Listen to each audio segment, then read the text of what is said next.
Muy buenas tardes para todos. Aquí estamos nuevamente transmitiendo desde Manantiales de Piedad. Estamos en la parte 34 de este precioso libro de Proverbios, comenzando como base desde el Proverbio 10:27. Desde allí comenzamos a tener como base todo lo que rodea el nombre personal del Dios, del Elohim de Israel.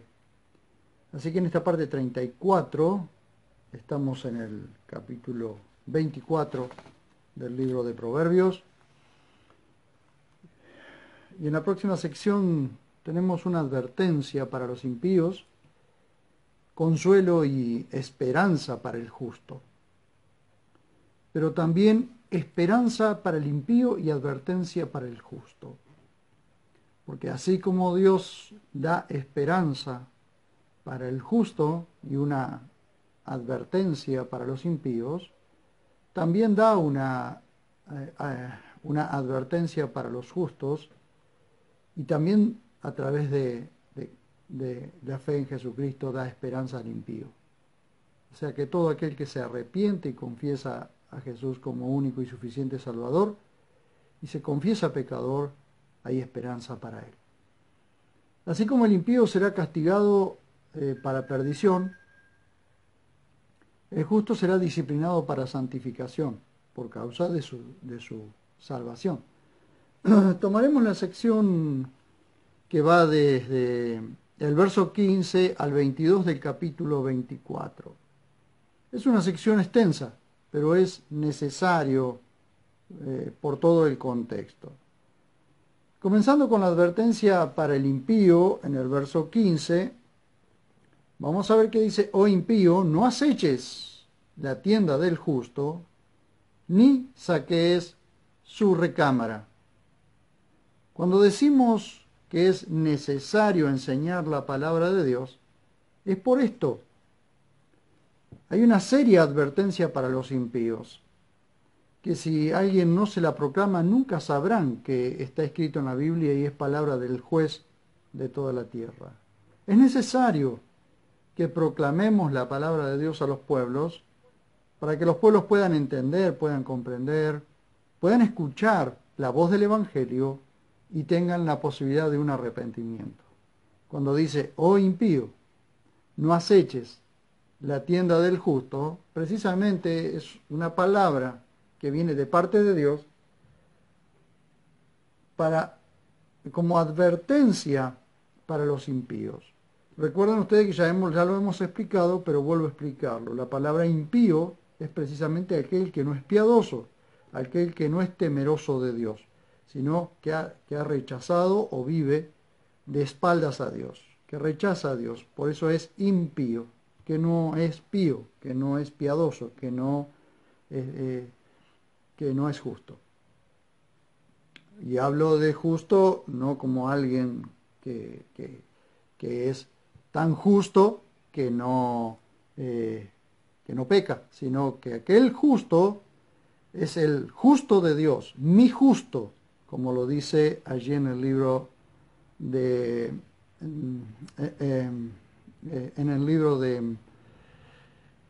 Romanos. Vamos a ver esto. Mire, vamos a ver esto. Cuando es necesario, cuando yo digo que es necesario enseñar la palabra de Dios, es por esto. Es una seria advertencia para los impíos, que si alguien no se la proclama, nunca sabrán que está escrito en la Biblia y es palabra del juez de toda la tierra. David, en el Salmo capítulo 10, verso 9 al 11, había denunciado lo siguiente: acecha en lo encubierto, como el león desde su guarida, acecha para arrebatar al pobre, arrebata al pobre, atrayéndolo a su red, se encoge, se agazapa, y los menesterosos caen en sus fuertes garras. Dice en su corazón, Elohim ha olvidado, ha escondido su rostro, no lo verá jamás. Elohim es la pluralidad de Dios. Veamos ahora la esperanza y la seguridad que el proverbista le brinda a su justo, a su justo. Verso 16 dice: porque aunque caiga 7 veces, se lo hará levantar. Esto es maravilloso. ¿Saben por qué es maravilloso? No puedo dejar de resaltar algunos detalles de esta promesa. Lo primero es que esto da esperanzas a los que temen a Dios, no a los impíos y malvados. Y segundo detalle precioso es que el proverbista usa el número 7 como algo completo. El número 7 es el más abundante desde Génesis hasta Apocalipsis. Este número expresa, ¿sí? Expresa compleción espiritual, lo que es completo. Esto significa que el justo nunca será abandonado por Dios, sino que será levantado y puesto en pie siempre. ¡Qué maravilloso! ¡Qué maravilloso! ¡Qué esperanza que nos da esto! Porque aunque caiga 7 veces, se lo hará levantar. Y este es el otro detalle que quiero resaltar en esta tarde. El tercer detalle es, aunque muchas versiones basadas en el texto masorético registran vuelve a levantarse, usando lo que se llama voz activa, que en otro momento voy a explicar con más detalle esto, usando lo que se llama voz activa, dando a entender que el justo se levantará por sus propias fuerzas, el texto originalmente dice se lo hará levantar. Esto está en voz pasiva y esto significa la acción de una tercera persona. Ahora, lo que me gusta es que la Sociedad Bíblica Iberoamericana recoge esta riqueza literaria y lo vuelca en la 4ª edición de la Biblia textual. Dios es quien fortalece a su justo y lo levanta cada vez que cae. Aquel que confía en Dios jamás quedará postrado, pues no solo será levantado de su caída aquí en la tierra, también será levantado a la gloria. Añadimos una cita muy conocida del Salmo 34:19. Muchas son las aflicciones del justo, pero de todas ellas lo librará Dios o lo librará Yahvé. Luego sigue la advertencia para los impíos. Pero los impíos tropiezan y caen en la adversidad. Siempre que hay, recordemos esto, siempre que hay un pero, ¿sí?, hay un adversativo. Eso significa que si Dios levanta a su justo, el impío, por ser impío, ¿qué significa ser impío? Precisamente que no es piadoso, que no vive conforme a la voluntad de Dios. Entonces, ¿qué es lo que nos está diciendo el proverbista? Nos está diciendo que el impío, por ser impío, por rechazar a Dios, quedará postrado y nunca más se levantará, a menos que se arrepienta, por supuesto. Ahora viene la advertencia para el que lee y oye estos proverbios, quien quiera que sea. Supongamos que cualquier persona, inclusive alguien que ni siquiera cree en Dios, que se dice ateo, lo cual decirse ateo significa una necedad, ¿sí? Porque la Biblia no habla de ateo sino de necio. Dice el necio en su corazón no hay Dios. Así que el que dice ser ateo porque dice que no hay Dios, simplemente es un necio. Ahora, supongamos que un necio lee la Biblia y lee este pasaje, ¿no? ¿Cuál es la advertencia aquí? El que lee y oye estos proverbios, quien quiera que sea. La advertencia es la siguiente: si tu enemigo cae, no te alegres, y si tropieza, no se regocije tu corazón. El proverbista nos advierte sobre las bases de la siembra y la cosecha. Todo lo que sembramos vamos a cosechar. Dice, no sea que Yahvé lo vea y le desagrade. Recuerden que estamos hablando del nombre personal del Elohim de Israel, es decir, Yahvé, con las 4 consonantes, que simplemente nosotros lo conocemos como Dios o nuestro Dios. Una mala actitud hacia los demás de odio y desprecio puede atraer sobre nosotros el justo castigo disciplinario para que no seamos arrogantes. Recuerden ustedes que lo que Dios va a disciplinar en nosotros son aquellas cosas que atentan contra su santidad y contra nuestra santidad y comunión íntima con el Dios del cielo. En el verso 19 tenemos nuevamente una exhortación a no mirar la vida de los impíos y de los perversos y corruptos como un modelo de vida a imitar. Como lo expliqué, recuerdan ustedes, en la enseñanza sobre Proverbios 23:17, donde el proverbista dice, no tengas envidia de los pecadores, y en aquel momento hablé acerca de Asaf en el Salmo 73 y del profeta Habacuc, quienes miraron con frustración el aparente triunfo de los pecadores, pero Dios les mostró su triste final. Vuelve a exhortarnos ahora el proverbista a mirar al Señor y no a los pecadores. Dice Proverbios 24:19, no te impacientes a causa de los impíos, no te impacientes a causa de los malignos, ni tengas envidia de los impíos. ¿Ven? Porque para el malo no habrá buen fin, y la lámpara de los impíos será apagada. Podemos estar pasando momentos difíciles de prueba y sufrimiento, pero siempre será para purificar nuestros corazones y ser mejores personas, y más específicamente para ser mejores cristianos. Aunque parezca que a los que rechazan a Dios les va mejor, debemos comprender que su final es la perdición si no se arrepienten.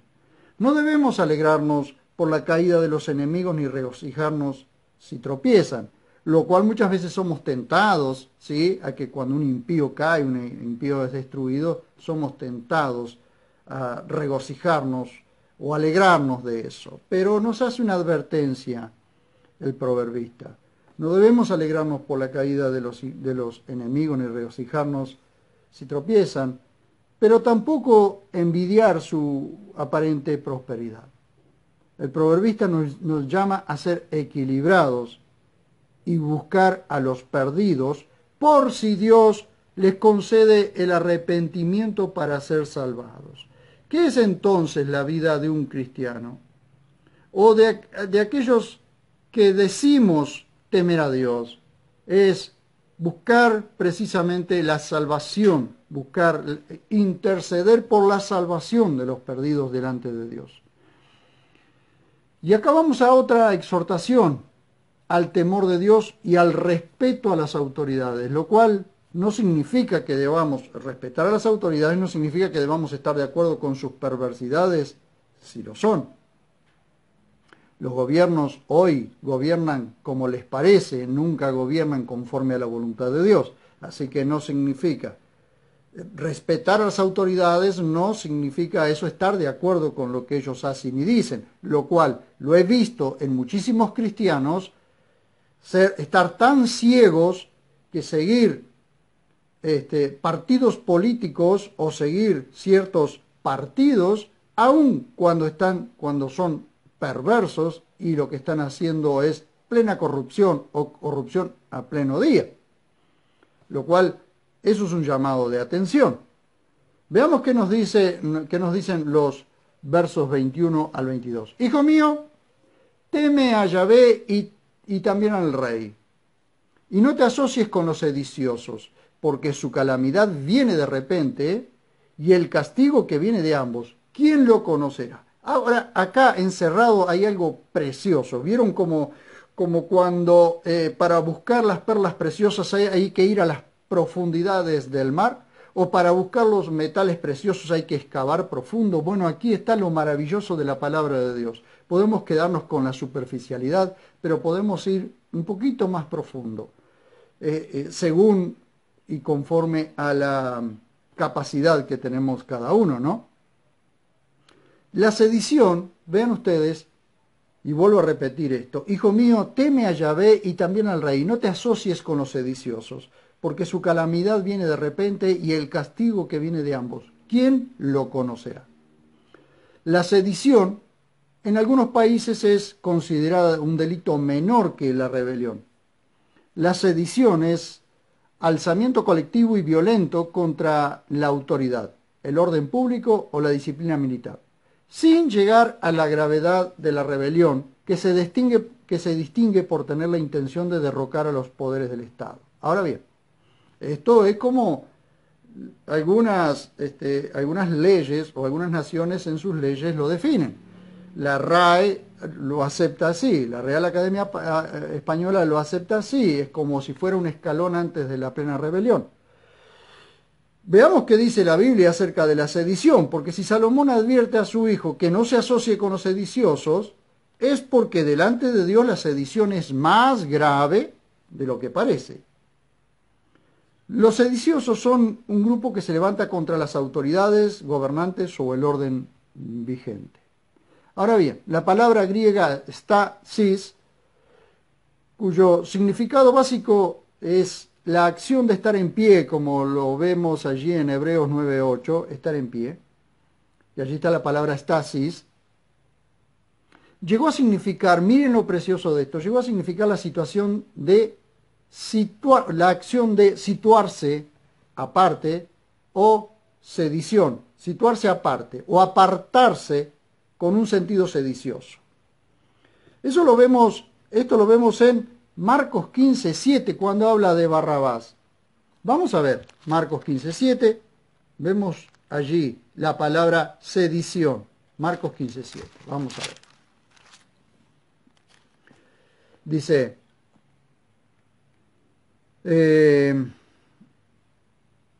y el llamado Barrabás estaba preso con los sediciosos, quienes habían cometido un homicidio en la revuelta. Bien, allí tienen la palabra stasis, la palabra sediciosos. También la tenemos en Lucas 23, 19 al 25. Con esto los voy a ir llevando a un poco más profundo a lo que nos está diciendo las Escrituras. Miren qué precioso que es esto. Lucas 23, 19 y 25. Allí vamos a encontrar otra vez la palabra sedición.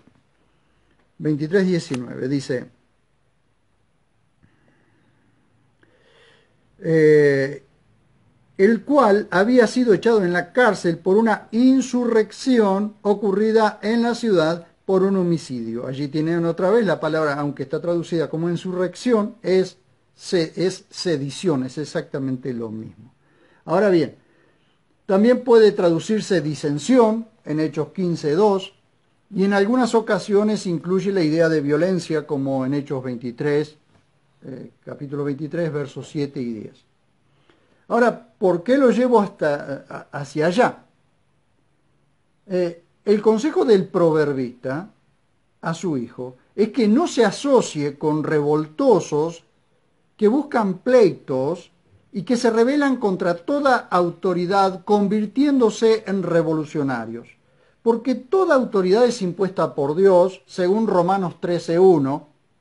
Vamos hacia allá, vamos un poco más allá, al plano espiritual, y veremos al Padre, Yahvé, en el viejo pacto estamos hablando, ¿no? Y veremos al Padre, Yahvé, y al Hijo, el Rey. Porque de ellos viene el castigo justo contra los rebeldes. Si ustedes ven lo que dice el verso 22 del capítulo 24 de Proverbios, dice, porque su calamidad viene de repente. Y el castigo que proviene de ambos, ¿quién lo conocerá? Ahora, si nosotros vamos al plano terrenal, muy pocas veces, diría prácticamente nunca, un rey está de acuerdo con la voluntad de Dios para que el castigo que proviene de ambos sea el mismo. Entonces tenemos que ir a un plano un poco más profundo y ver de qué está hablando el proverbista. Porque cuando nosotros vamos más profundo, aquí tiene que haber un acuerdo para que el castigo que proviene de ambos sea el mismo para las personas. Vamos a ver. Romanos 13:1 dice que las autoridades están puestas por Dios, entonces tenemos que ser dóciles a las autoridades. Pero, el castigo de ambos, ¿quién lo conocerá? Fíjense ustedes, cuando los apóstoles se rebelan contra las autoridades y les dicen, juzgad si es justo delante de Dios poner más atención a vosotros que a Dios, esto lo encontramos en Hechos 4:19, ellos mismos están separándose de las autoridades para no obedecerlas por encima de lo que Jesús les encargó. Ellos estaban siendo acusados de sedición, estaban siendo acusados de insurrección, pero en realidad, en el plano espiritual, estaban haciendo lo correcto. Entonces, parece que se contradijera lo que dice Salomón con lo que dice el libro de los Hechos o lo que dice Lucas en Hechos. Pero no es así.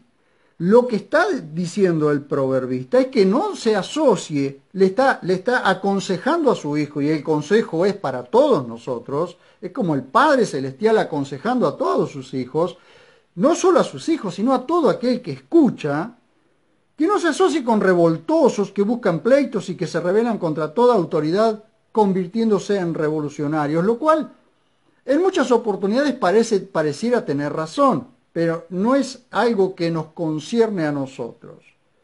¿Por qué? Vamos a ver esto. Una cosa es obedecer a las autoridades en cuanto las autoridades están de acuerdo con lo que están haciendo o diciendo a la voluntad de Dios, cuando está alineado. Pero como en muchísimas oportunidades, como pasa en todos los gobiernos corruptos, perversos que estamos viviendo en estos tiempos, no está de acuerdo lo que ellos promulgan con la voluntad de Dios. Entonces, como dicen los apóstoles, juzgad si es justo delante de Dios poner más atención a vosotros que a Dios. Entonces, en ese momento, cuando nos apartamos, la palabra estasis, la acción de estar de pie, o cuando llega a significar la acción de situarse aparte, ¿sí? O apartarse, terminamos convirtiéndonos en sediciosos. Sediciosos espirituales, como alguien me dijo alguna vez que yo soy un terrorista espiritual.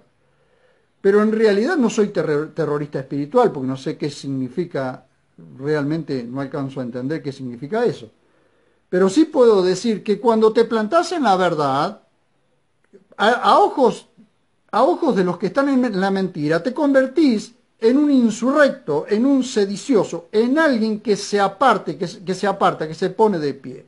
En mi caso, he tenido que hacer eso precisamente para poder seguir anunciando la verdad, porque de lo contrario, seguiríamos siendo arrastrados por la corriente religiosa evangélica cuando Dios nos está llamando a predicar o a anunciar la verdad y a enseñar su palabra a los pueblos.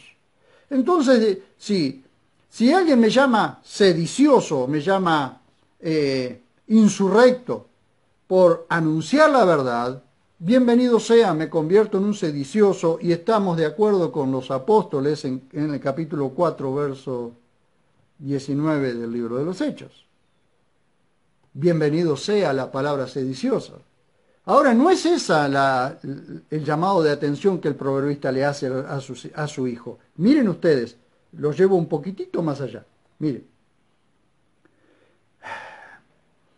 Entonces los sediciosos, o como dicen otras traducciones, veleidosos, inestables, son aquellos que se rebelan contra toda autoridad, principalmente, y esto es lo maravilloso de lo que está escondido en estos versículos, principalmente la de Dios Padre y su Hijo.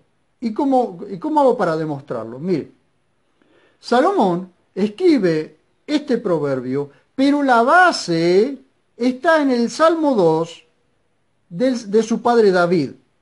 Aunque cuando vamos al Salmo 2, no dice en el encabezado que el Salmo 2 sea de David. Sin embargo, los apóstoles en el libro de los Hechos dice que es de David. Así que veamos. Miren ustedes, y acá hay otra cosa preciosa que les quiero mostrar. Miren. El Salmo 2 dice, ¿para qué tumultúan?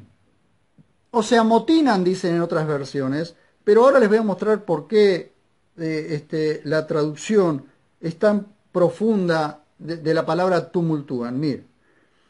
¿Para qué tumultúan las naciones y los pueblos maquinaron vanidades? Se presentaron los reyes de la tierra y en un mismo lugar los gobernantes fueron reunidos contra Yahvé y contra su ungido. ¿Quién es su ungido? Su rey, aquel a quien él establece como rey en el reino milenial. Es nuestro rey, el rey que ha de venir. Recuerden que en su primera venida, en la crucifixión, vino en humildad. Ahora vendrá en su majestad. En aquella oportunidad a la cruz vino como siervo, pero próximamente vendrá como rey. Dice, rompamos sus ligaduras y echemos de nosotros sus cuerdas. Llego hasta aquí y después continuamos viendo. Ahora vamos a ver esto. Miren lo maravilloso. La palabra tumulto o tumultúan es una palabra que aparece una sola vez. Es del arameo, es de una derivación del arameo, una forma aramea del arameo ragash, que se usa también en Daniel 6:6, 6:12 y 6:15. Y significa tumultuar, es decir, levantar un tumulto o un motín. Entonces, ¿qué sucede aquí? La idea que encierra este consejo del padre a su hijo es: no te unas jamás a una rebelión contra Yahvé y su gran rey, porque la calamidad se acerca para los rebeldes. ¡Tremendo! Esto es tremendo. Esto es necesario proclamarlo a los pueblos. De hecho, voy a ver si hago un posteo hoy mismo en Facebook para mostrar esta preciosidad, esta advertencia a todos los que se amotinan o quieren amotinarse o forman un tumulto contra Dios, ¿sí? Los que se amotinan, los que se levantan contra Dios. Bien, miren ustedes, continuamos con esto entonces. Aquí tienen la palabra en el verso 1 del capítulo 2, dice la palabra tumultúan o amotinan, dicen en otras versiones, lo cual es lo mismo, pero la traducción más, ¿cómo podríamos decir? No sé si más profunda, pero la traducción que impacta más en este capítulo 2 es la palabra tumulto, o los que se amotinan en un tumulto, ¿sí? Porque esta misma palabra, ragash, se usa allí en el libro de Daniel. Dice, el que habita en los cielos se reirá de ellos. Vean ustedes si no coincide con lo que está diciendo Proverbios capítulo 24. Hijo mío, teme a Yahvé y también al rey, y no te asocies con los sediciosos, porque su calamidad viene de repente, y el castigo que viene de ambos, ¿quién lo conocerá? Ahora bien, vamos a esto. Ellos dicen, acá en el capítulo, en Salmo 2, verso 3, rompamos sus ligaduras y echemos de nosotros sus cuerdas. Eso es desligarse, ponerse aparte, sediciosos contra Dios, sediciosos contra Dios.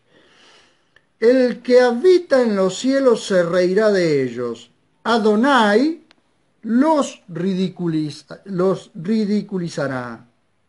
Luego les hablará en su ira y en su indignación los aterrorizará. Recuerden lo que hemos estado hablando en algunas oportunidades y también estamos hablando aquí en la congregación de aquel momento cuando el Señor venga a establecer su reino y establecer la justicia con vara de hierro, hacer que reine la justicia. La justicia tendrá que ser impuesta a la fuerza y el rey, el gran rey, la establecerá a la fuerza. Yo mismo, dice Dios, aquí está hablando el Padre, yo mismo he ungido a mi rey sobre Sión, su santo monte. Recuerden, Sión es toda la cadena montañosa cercana a Jerusalén, lo cual a Jerusalén también se la llama Sión. Mi santo monte. Yo promulgaré el decreto.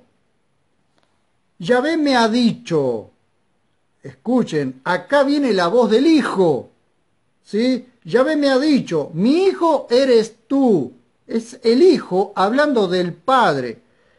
Mi hijo eres tú, yo te he engendrado hoy, hablando de un presente en su muerte y su resurrección humana, ¿sí? Cuando se humanó para venir a la cruz, morir y resucitar, morir por nuestros pecados y resucitar para nuestra salvación. Yo te he engendrado hoy. Y dice, este es un texto tan mal interpretado, que lo han interpretado inclusive los misioneros para enviar a las misiones. Pídeme y te daré por herencia a las naciones. Sin embargo, esto es palabras del Hijo, hablando del Padre. El Padre le dice, pídeme y te daré por herencia a las naciones y como posesión tuya los confines de la tierra. De hecho, Jesús fue hecho, cuando fue levantado de la tumba en su resurrección, fue hecho heredero de todo y a nosotros nos hizo coherederos de estas cosas. De hecho, cuando en su reino milenial gobernaremos sobre naciones, sobre gentes, ¿sí? Dice verso 9, los quebrantarás con cetro de hierro, miren, los quebrantarás con cetro de hierro y los desmenuzarás como vasija de alfarero. ¿Esto sucedió? No, todavía no sucedió. Entonces es una palabra profética, es escatología, es para los últimos tiempos. Los desmenuzarás como vasija de alfarero, es decir, como quien golpea con un hierro a una vasija de barro. Así serán desmenuzados todos, miren, los sediciosos, los que tumultúan contra Dios y contra su ungido, contra su rey. Su calamidad viene de repente. Dice, ahora pues, oh reyes, actuad sabiamente. Y este es un llamado a todos los gobernantes. Por eso es que estas palabras tienen que salir al mundo para que todo el mundo la escuche y todo el mundo sepa y no pueda decir luego que nadie se lo avisó. Dice, admitid amonestación, jueces de la tierra. Servid a Yahvé con temor y regocijaos con temblor. Y aquí viene otro mandamiento. Besad reverentemente al Hijo. Lamentablemente en otras traducciones se ha quitado el arameo bar, ¿sí? Bar es hijo. Vamos a ver esto. Dice, besad reverentemente al Hijo, no sea que se irrite y perezcáis en el camino, pues de repente se inflama su ira, que dice el Proverbio 24, porque su calamidad viene de repente y el castigo que viene de ambos, ¿quién lo conocerá? Dice, pues de repente se inflama su ira. ¿Y cuándo será eso? Porque ahora misericordia, recuerden ustedes, misericordia es ira retenida hasta el día en que la ira de Dios se manifieste en todo su poder contra todos aquellos que tumultuaron contra él, que se amotinaron contra Dios y contra su rey, su gran rey. Dice, pues de repente se inflama su ira. Pero cierra el capítulo 2 de Salmos, cierra con estas palabras. Cuán bienaventurados son todos los que se refugian en él. Este es un llamado precioso, un llamado de atención para todos aquellos que escuchen estas palabras. Ojalá pudiéramos pararnos en las azoteas de las ciudades y advertirles a la gente que su calamidad vendrá de repente si no hay un arrepentimiento. Poder levantar la voz con un megáfono, con los micrófonos afuera. Claro, ahora con el tema de la pandemia nos tienen encerrados. ¿Para qué? Para poder amotinarse contra Dios y contra el gran rey. Esto es lo que están haciendo por causa no por causa de la pandemia, sino a causa de tenernos encerrados. Ahora, si nosotros nos levantáramos contra los gobiernos, seríamos acusados de sediciosos. Pero en realidad, hasta cierto punto, hay una gran verdad. Si nosotros sabemos que nos están diciendo la verdad, no habría mucho problema en guardar la cuarentena. El gran problema es toda la mentira que se está manejando detrás y nos encierran como a ganado para poder seguir haciendo sus perversidades y seguir con su corrupción. Eso es lo indignante de todo esto. Eso es lo que indigna a la gente, lo que nos indigna a todos, lo que nos están mintiendo, cómo nos están tomando el pelo en todo esto. Entonces, ven ustedes allí los que se amotinan contra Dios y contra su ungido, los que se están levantando. A eso se refiere cuando habla del nuevo orden mundial, del establecimiento del nuevo orden mundial, que ya está en marcha, ya está en marcha. Ese amotinamiento contra Dios y contra su ungido, dice la Biblia, su calamidad viene de repente. Esto no va a quedar no va a quedar impune, quedará impune ante la justicia humana, pero no va a quedar impune ante la justicia de Dios. Bien, quería llegar hasta aquí con el con el Proverbio 24, poder cerrar el Proverbio 24. ¿Quién lo conocerá? Ahora, yo les pregunto lo siguiente: nosotros los que conocemos la Biblia, los que hemos leído lo que dice la Escritura, ¿sabemos cuál es el castigo que viene? Sí, Señor. Cuando nosotros vamos al libro de Apocalipsis, claro, recuerden que el proverbista no está conociendo el libro de Apocalipsis. Claro, no está conociendo el libro de Apocalipsis. Pero nosotros, los que hemos alcanzado los tiempos postreros o los últimos tiempos y conocemos el Apocalipsis, aunque no entendamos en profundidad, porque si ustedes me preguntan a mí si yo entiendo en profundidad Apocalipsis, les puedo asegurar que no. Ni siquiera los eruditos en Apocalipsis se ponen totalmente de acuerdo, así que cuanto menos alguien como yo. Pero sí les puedo decir, y sí todos aquellos que hemos leído el libro de Apocalipsis, que conocemos el castigo que viene para todos aquellos que sediciosamente, levantando un motín contra Dios y contra el rey, sabemos cuál es el castigo que vendrá contra ellos. ¿Por qué? Porque en la gran tribulación nosotros vemos lo que va a suceder con todos aquellos que se levantan y se amotinan contra Dios. Bendito sea nuestro Dios que nos ha dado la revelación de las últimas cosas para poder comprender, y cómo Dios nos libra de esa ira venidera, cómo Dios libra a su iglesia, a nosotros, a los que hemos sido salvados por su gracia, como Él nos libra de la ira de Dios, del tiempo de la ira de Dios que nosotros podemos ver en Apocalipsis. Muchísimas gracias por estar de aquel lado, gracias por haberme acompañado, gracias a ustedes por estar acompañándome en estos videos. Recuerden que ya mañana, si Dios así lo permite, subiremos este video editado a YouTube. Acompáñennos en este estudio profundo del libro de Proverbios. Nos vemos cuando nos veamos.